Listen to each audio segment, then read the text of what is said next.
வணக்கம். என் பெயர் இந்திரா காந்தி.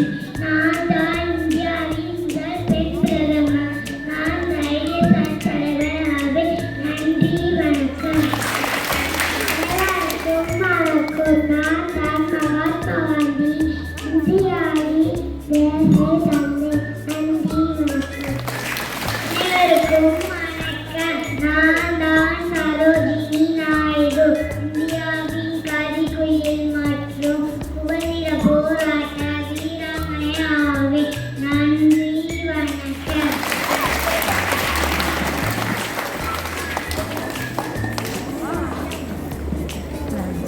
இரண்டாம் வகுப்பு மாணவியை நம்முடைய தேச தலைவர்களை நமக்கு விடுதலை வாங்கி கொடுத்த தலைவர்